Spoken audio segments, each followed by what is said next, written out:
พิธีกวดกาสุขภาพและรับเอาสาวหนุ่มสายสกันเข้าเป็นทหารพันธะป้องกันชาติประจำปี 2025 อยู่กองบัญชาการทหารแขวงสวรรณเขตได้จัดขึ้นในวันที่ 7 หาวันที่ 9 มังกร 2026 นี้โดยการเป็นประธานของสหายพันเอกบุญเพลงเทพพรรองหัวหน้ากรมกำลังพลกรมใหญ่เสนาธิการกองทัพและสหายพันโทแสงตะวันใจวงศาห้องหัวหน้าห้องเสนาธิการทหารแขวงสวรรณเขตพร้อมด้วยบรรดาสหายวิชาการอนุกรรมการระดมพลทั้งกำลังหลวงและกำลังท้องถิ่นเข้าร่วมในพิธีได้มีการประกาศรายชื่อบรรดาสาวหนุ่มสายสกันแต่ละคนเข้าวัดแทกหลวงสูงกวดกาสุขภาพและถามตอบความรู้รอบตัวของสาวหนุ่มสายสกันผู้ที่จะเข้าเป็นทหารพันธะเพื่อรับใช้ประเทศชาติโดยได้แบ่งออกเป็น2สุดคือสุดที่1แมนจะมอบทรงให้กรมกองกำลังหลวงภาคกลางและสุดที่2จะจัดเข้าอยู่กำลังท้องถิ่นทหารแขวงสวรรณเขตภายหลังได้มีการกวดกาและสัมภาษณ์จุดที่1แล้วก็ได้จัดพิธีทรงให้กรมกองกำลังหลวงภาคกลาง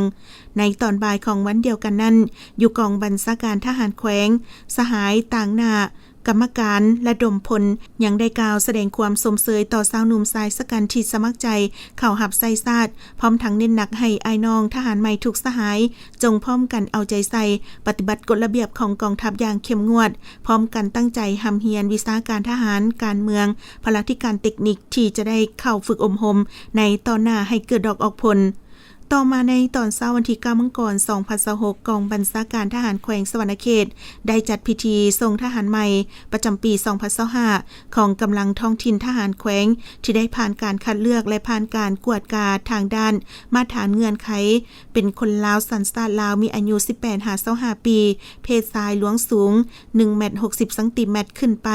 และน้ำหนัก 60 กิโลกรัมจบสามัญศึกษาและวิชาชีพอายุบ่เกิน27ปีเพื่อไปอบรมหัดแอบการทหารการเมืองพละธิการเทคนิคของกองทัพและยา3เดือนอยู่โรงเรียนการทหารท้องถิ่นแขวงในพิธีจัดทรงโดยมีสหายพันเอกสุขสมรศรีพันดรหัวหน้าการทหารกองบัญชาการทหารแขวงพร้อมคณะมีการนำในองค์การ5ห้องกองบัญชาการทหารแขวงองค์การจะตั้งสาวหนุ่มแม่หญิงกองบัญชาการและพ่อแม่ประชาชนญาติพี่น้องของอ้ายน้องทหารใหม่เข้าร่วม